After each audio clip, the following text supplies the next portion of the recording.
all these folks mixing things up here, and Dan running over to the bass, and little Micah, wherever, no, not little Micah, medium Micah, where's he at? Right there.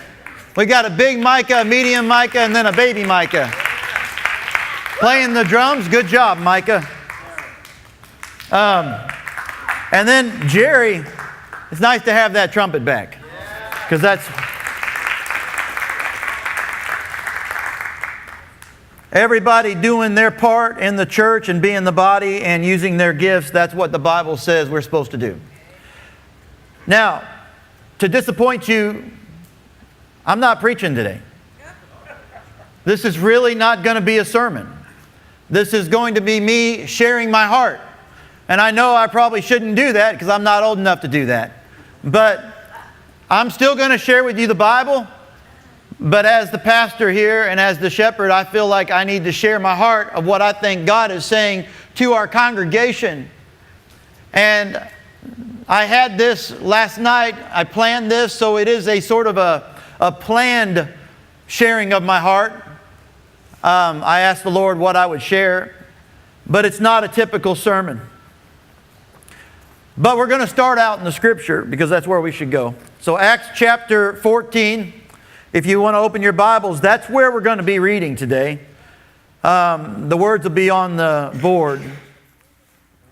Acts chapter 14. Let me give you a little background before we get going. Everybody say, I'm ready. Are you really? Yes. Have you prayed and said, Lord, open my ears and help me to hear? Okay. I want to talk about the church today and what the church is supposed to be like. And we do not go to last year to determine what the church should be like. And we don't go back to when Brother Billy was here in 1970 to determine what the church should be like. You never do that. You don't go by tradition and you don't go by experience. You go by the Word of God. And so what you do is, it's kind of like if you were to take a sheet of paper and you put it on the photocopy and then zing, out comes a piece of paper, and then you do that 2,000 times. This thing's going to get nice and faded, right? So no, let's go back to the original. We've got an original and let's use it. And so in Acts chapter, we find out that the church starts in Jerusalem, and then there's a great day of Pentecost and 3,000 people get saved. Miracle. And then later, 2,000 more get saved. And then there's a great persecution. And people start getting put to death for following Jesus. And it scatters. And what Satan thought he was doing to destroy the church, actually it's almost like taking like one of those little army, I don't know if you guys get this or not, but when I was a kid, I used to play with those army containers that have the gel in it. And you light it and it will catch fire, like a sterno type deal. Man, don't try to spread those things. Because then all of a sudden, instead of having one fire, you've got 1,000 fires and you can't put them out. They've got to go out, right? And so it's almost like by persecuting the church, they all went from one town, Jerusalem, and now they've gone everywhere. And then there was one town where they were finally first, at the very beginning, they weren't even called Christians. They were called followers of the way, meaning that Jesus is the way. There's no other name under heaven by which a man can be saved, period, because nobody else died on the cross.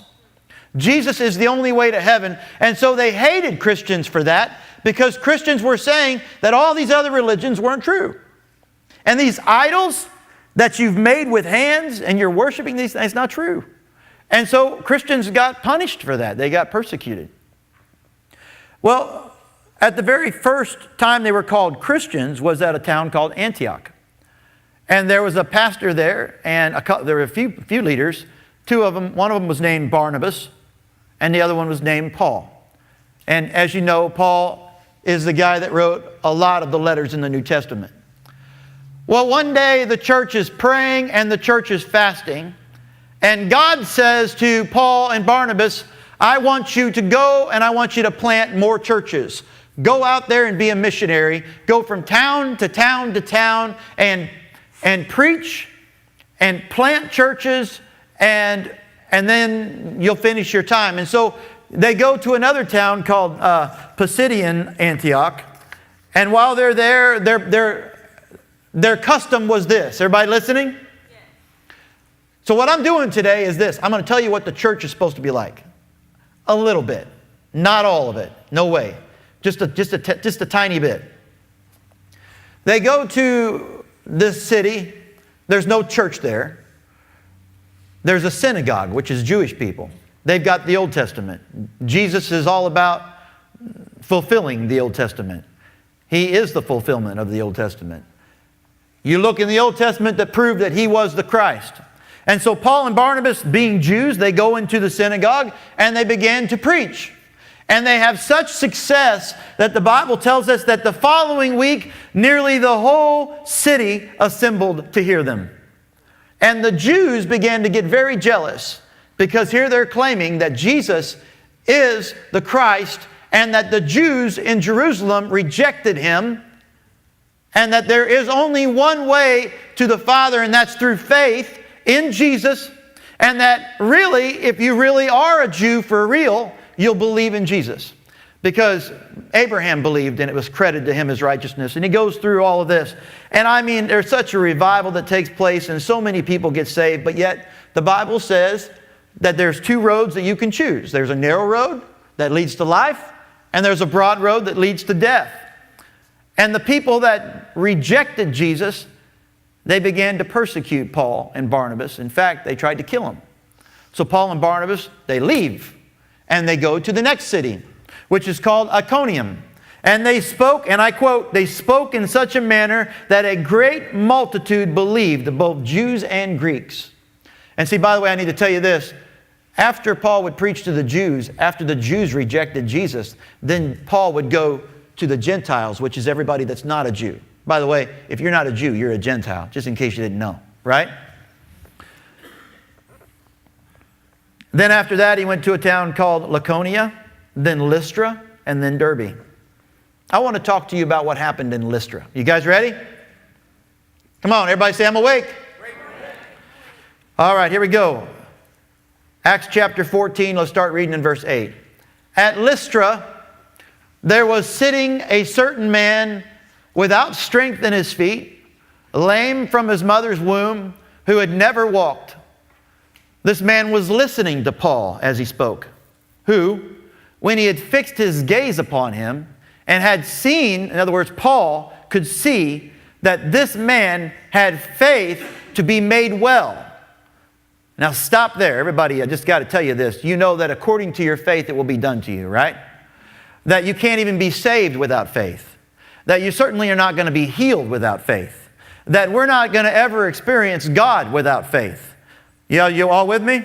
It's according to our faith. And Paul, as he's preaching to this man, he's seeing a man that has been lame and he sees that he has faith. He's like buying it. Paul, I know when I preach sometimes that I can see people and they're getting it and you can see that they're not doing this. But they're doing this. Well, this man was buying what Paul was saying and he had faith to be healed. And look what he says. He says with a loud voice, I like that. Stand upright on your feet, like he commanding him. And he leaped up and he began to walk. Oh boy. So now it's on. When the apostles, here, keep going. Next screen for me. And when the multitude saw what Paul had done, they raised their voice, saying in the Laconian language, the gods have become like men and have come down to us. And they began calling Barnabas Zeus, and Paul Hermes, because he was the chief speaker. And the priest of Zeus, whose temple was just outside the city, he brought ox and garlands to the gates and wanted to offer sacrifices with the crowds. Now, when the apostles, Barnabas and Paul, heard of it, they tore their robes and they rushed out into the crowd and they said, men, why are you doing these things? We are also men of the same nature as you, and preach the gospel. And the word gospel means good news. We're preaching good news to you in order that you should turn from these things made, these vain things, into the living God, to the living God who made heaven and made the earth and the sea and all that is in them. In other words, stop worshiping I'll keep going. And in the generations gone by, He, meaning God, permitted all the nations to go their own ways. And yet He did not leave Himself without witness, in that He did good and gave you rains from heaven and fruitful seasons, satisfying your heart with food and gladness. And even saying these things, they with difficulty restrained the crowds from offering sacrifice to them. Don't go to the next screen just yet. So you guys get what's happened, right? Here they do this great miracle. It's not their power, it's power of God that is unavailable unless there's faith. The Bible says that there were certain cities where even Jesus, who has all the power enough to call out 12 legions of angels, who created all things, whether visible or invisible, who is God, the Bible says even Jesus didn't do very many miracles in certain cities because of their lack of faith, because of their unbelief. You guys with me? So here you finally got somebody who is believing God's Holy Spirit is working, and there is miracles that are taking place, and now these pagan people that are used to worshiping idols that are made by hands, they assume that these must be servants, these must be gods. So they try to sacrifice to them, and you guys heard the story, you read it. But Paul and Barnabas stopped them. Come on, everybody, say, I'm interested. All right. But now, guess what happened? Great multitudes of people are believing. Revival is breaking out. People are getting saved. And let me tell you that if it happened in the Bible, let me just take a little note. You guys ready? Listen. Everybody look at me. Why are we not seeing people get saved like this? Why? It's in the book. They preached. There was such power behind Paul and Barnabas, such Holy Spirit conviction that they were all cut to the heart. Crowds, nearly the whole city would come hear them. Why are we not seeing this kind of power? Miracles, why are we not seeing this? Is it not available? If you say it's not available, I say, oh my word, no way. It's available. It's in the book. This is available. Souls are getting saved like crazy, but then not only that, the Bible says anyone who wants to live a godly life in Christ Jesus will be persecuted. So the men that tried to kill Barnabas and Paul back in Antioch, and the men that tried to kill him in Iconium, they followed him to Lystra. And whenever they found him, look what it says. It says, but the Jews from Antioch and Iconium, and having won over the multitudes, they stoned Paul, and they didn't make him smoke weed. That's not what we mean, folks. Hey, you laugh, but there are people out here in the world that really, they're brand new to the church, and that's all they can think about when they hear the word stone. I'm not being silly. That's the truth. They dragged him out of the city. They took huge rocks, and they stoned him to death and tried to murder him. But while the disciples stood around him, he rose and entered the city, and the next day he went away with Barnabas to another city called Derbe. Now, check it out. Are you ready? And after he had preached, let's keep going, the gospel to that city, and had made many disciples, they returned to Lystra. What? They went back to Lystra and to Iconium and to Antioch. What?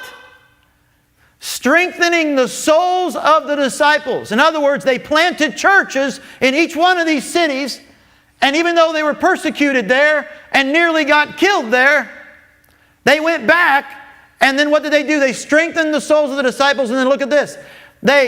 Look, keep going. And then they kept saying, through many tribulations we must enter the kingdom of God. And then I like this. Here we are. And when they had appointed elders for them in every church, in other words, they appointed pastors, they found men or women who understood the Old Testament, men and women who were spiritually, they were filled with God's Spirit, and put them as in charge of those cities, in charge of those churches. And then look at the next verse. Everybody say it with me. Having prayed with fasting, they commended them to the Lord in whom they have believed. Now, I'm here to talk to you. That word church up there, you know what that word means? It's actually a Greek word. It means ekklesia. And it means assembly, congregation. In other words, this building is not the church. When you come to Oakmont Church of God, what you're really doing is you're coming to be with all of you. If the building burns down today, we can still put a tent in the parking lot and have church. Because the church is the people. It is the assembly together, whether you be at the river or whether you be here. As long as you gather together in the name of Jesus. One of the illustrations is the body of Christ. Meaning that Jesus is the head and that you guys are all parts of His body.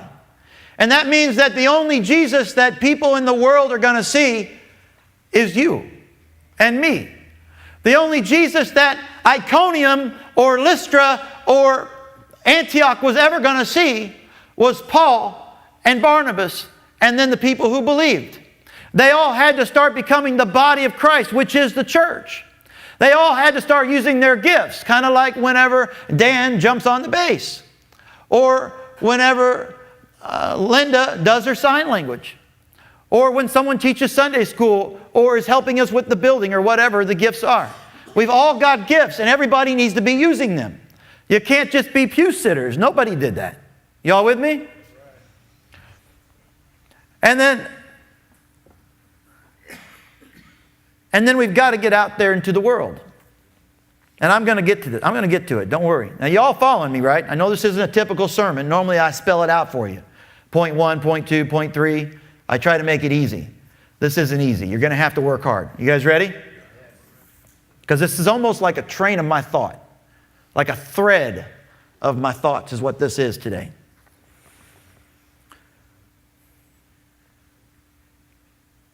The church can also be like God's temple. In other words, you're all buildings. You're all building blocks. You're all bricks. Remember, this building isn't it. You're it. And so when one of you doesn't show up, it's like part of the church is missing. You guys with me? That's why it's important that you come.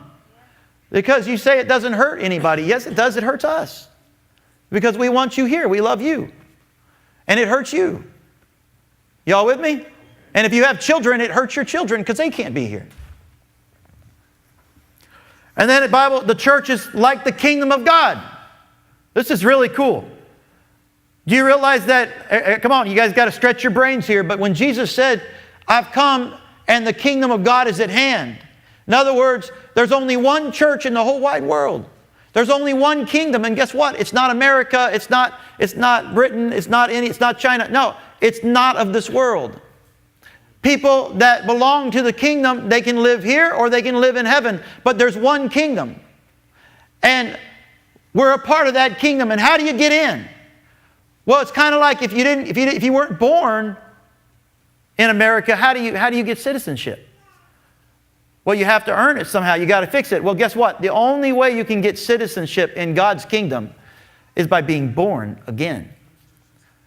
You've got to literally have had a decision where the Holy Spirit has convicted you. You realize you've got sin in your life. I asked Mr. Brody, I said, hey, Brody, and I'm not telling on you.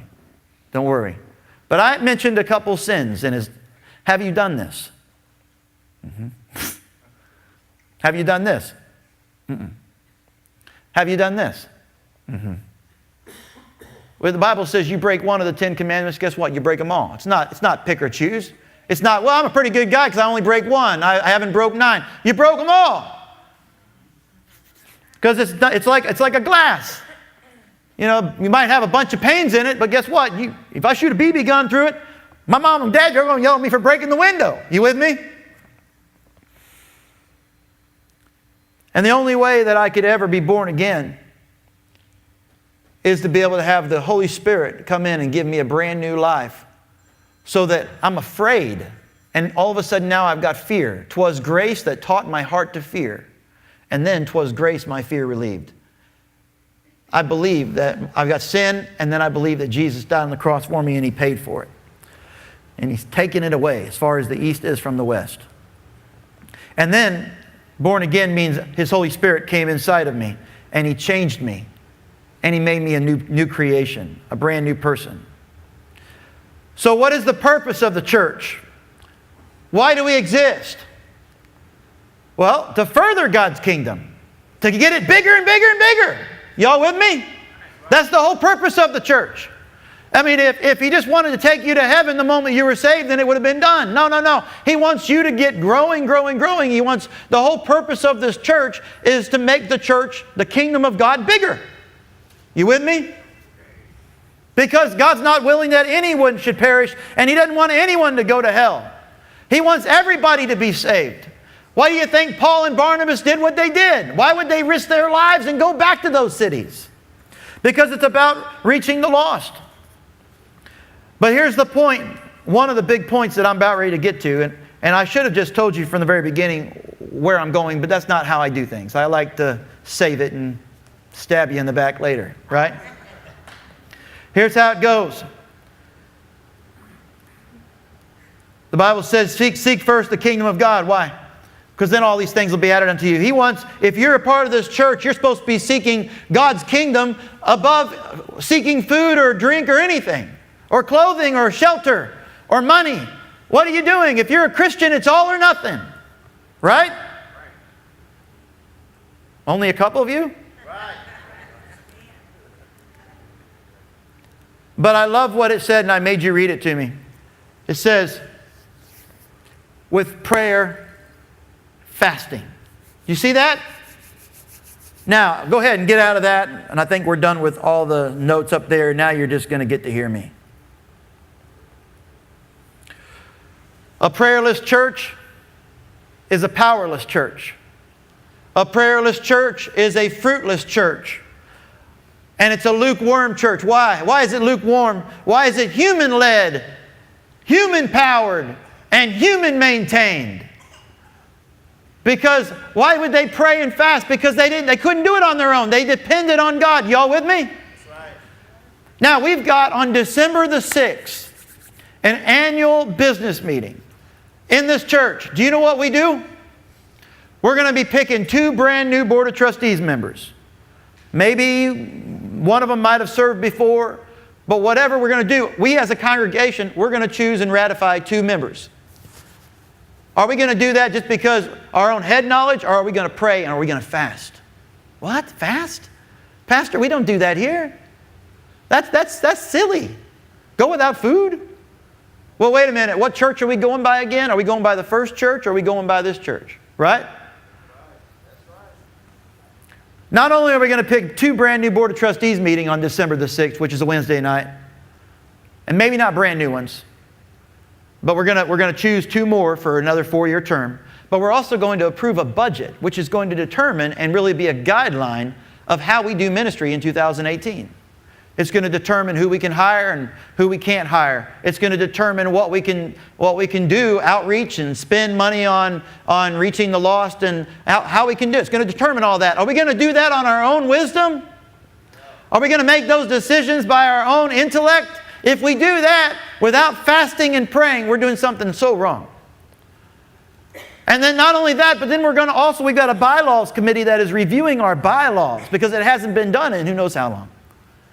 And so we're going through the entire bylaws, and it's going to be going before the Board of Trustees, and then it's going to be coming before you, maybe, if it gets through the board. But why do we want to do that on our own strength? Now, guys, let me tell you where all this is coming from, and probably should have come here first. We cannot keep on. Are we growing here? Yes. Are we succeeding here? Yes. Is that encouraging? Oh yeah, super exciting. But are we doing what the Bible says we're supposed to be doing? Are we reaching multitudes? No. And are we seeing what the Bible saw in the first church, like what you saw there? We're not seeing that. I was walking my dog last night, and I've got a neighbor, and I don't know, she may even be here today. I don't know. But she says, I'm having a hard time with my faith. I'm having a hard time with my faith, Pastor. And I said, well, you know, why? And the reason is this. Like I talked about last week, remember? How many of you need a divine intervention in your life? And half of you raised your hand. You want God to intervene. But then the problem is sometimes what happens? God doesn't intervene like you want Him to, right? So sometimes they were sawed in two, but yet God says, keep your faith. Sometimes they were stoned with rocks, but God says, keep your faith. Sometimes we don't get what we want, but God says, keep your faith. And so this woman was having a hard time with her faith because she didn't see God moving in her life like she thought He should. And so she had to keep the faith the whole time. And I thought to myself, oh, Lord, what can we do? There's that song you sang, Linda. I wrote it down. It's time to stop playing these games. We need a word for people in pain. That was the word that you wrote, wherever you are, Linda. There you are. This world, we have the message. We've got it. And we're preaching it. But they're not coming to hear it. Why? Because they won't come. Because we don't have the power. Come on, y'all listening? If we're going to be the New Testament church, we've got to have the power of the New Testament church. And that means that we've got to have people that are raising up and they realize what the church is and that they're a part of it, and that we've got to be willing to seek first the kingdom of God. We've got to be willing to fast and pray and seek God's face for these decisions that we're going to be making. And not only that, but then we've got to be willing to go out to the world. They're not coming to us. Iconium and Lystra and Antioch, they wouldn't come to Paul. He had to go to them. Y'all with me? And when we do go, we need to make sure we have power when we go. What did they do before they left? They prayed and they fasted. What did they do at every single city? They prayed and they fasted. Why? Because they didn't depend on themselves. They weren't relying on their own gifts, their own ability. What happens if you're fruitless? What happens if you're powerless, church? What happens if we're lukewarm? He says, I'll spit you out of my mouth. What happens? He says, I remove your candlestick. Now, I'm really encouraged about our church. I'm super encouraged. I'm excited. Man, I mean, you guys too, look around. Isn't this exciting? I mean, I'm just thrilled. I'm happy. I think we're winning and we're growing. But we're not winning like God wants us to. Not yet. We've got to start praying, and we need to see souls added to our numbers daily, those who are being saved. We cannot rely on our own ability. What's going on in my heart and what I feel like the Lord is saying to us as a church is this. We've got to depend on God, and we've got to start being what the first church was. And that means that it can't just be I come to church on Sunday morning only. You guys with me?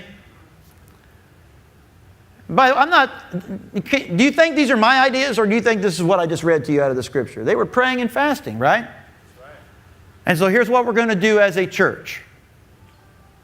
Brace yourself. We're going to have Thanksgiving. We're not going to pray and fast during Thanksgiving. Okay?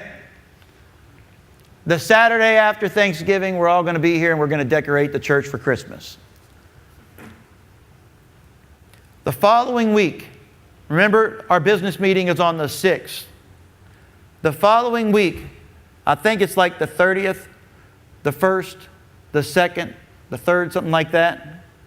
Or something like that right there. It's going to be a Wednesday, Thursday, Friday, Saturday, and I'm calling a fast. You guys have to determine yourself how you're going to fast.